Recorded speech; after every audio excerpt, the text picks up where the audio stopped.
প্রধান উপদেষ্টা কিংবা এখনকার উপদেষ্টা পরিষদের মধ্য থেকে একটা জনতুষ্টিবাদী আচরণ দেখা যাচ্ছে।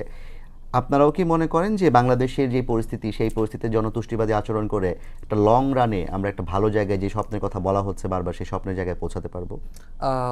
ধন্যবাদ জাফর ভাই এবং যারা শুনছেন।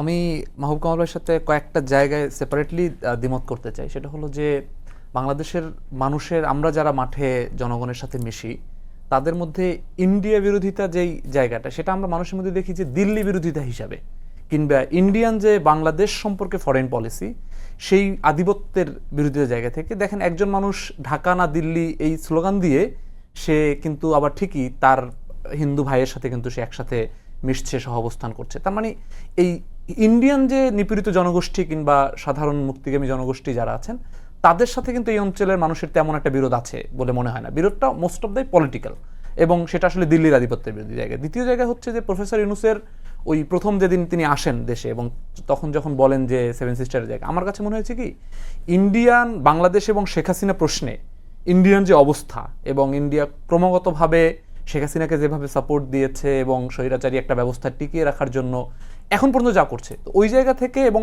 ওই সময় মানুষের যে ইমোশন, এইগুলোকে যদি আমরা জনতুষ্টিবাদ কিংবা আসলে পপুলারিজম বলে আমরা সেগুলোকে হালকা করি, তাহলে আমার মনে হয় যে একটু জনগণের সাথে একটু মিসজাজ করা হয়। ওই সময় ইন্ডিয়ান অ্যাকশন এবং ইন্ডিয়া যেভাবে এই অভ্যুত্থানটাকে ভিন্নভাবে প্রবাহিত করার চেষ্টা করেছে, সেই জায়গায় আমার মনে হচ্ছে যে এই জনগণের পক্ষে দাঁড়িয়ে প্রফেসর ইউনূস একটা স্ট্যান্ড নিয়েছেন। তবে এটা সত্য, আবার যখন স্টেট আমাকে পরিচালনা করতে হবে কিংবা একটা রাষ্ট্র যখন প্রপারলি ফাংশন করবে, তখন প্রতিবেশী রাষ্ট্রগুলোর সাথে স্ট্র্যাটেজিগুলো আস্তে আস্তে স্টেপ বাই স্টেপ নিবে। দ্বিতীয় একটা জায়গা, সেটা হচ্ছে যে রাষ্ট্র ওভাবেই চলা হচ্ছে যে আসলে জনগণ যেটা চায়, কিন্তু সেই জনগণের চাওয়ার মধ্যে ন্যায্যতা থাকতে হবে। যে আসলে ন্যায্যতার প্রশ্নে, যে জনগণ যদি একটা কোনো অন্যায্য বিষয়, একটা মব চাইলো যে আমি রোজার মাসে দোকান পাট খোলা রাখতে দিব না, যে খাবে তাকে আমি পিটিয়ে মারবো, এই ধরনের জনতুষ্টি, আসলে এটাকে আমি জনতুষ্টি মনে করি। এটা একটা কিছু পার্টিকুলার গ্রুপ। আপনি ওই এলাকার অধিকাংশ মানুষকে জিজ্ঞেস করেন, কোনো একটা ব্যবস্থার মধ্যে যান, ওই মানুষগুলো কিন্তু মনে করবে যে না, এটা হওয়া উচিত না, যেই ধরনের স্বাধীনতা হস্তক্ষেপ করা হচ্ছে কিংবা যে ধরনের একটা এনার্কি তৈরি করা হচ্ছে।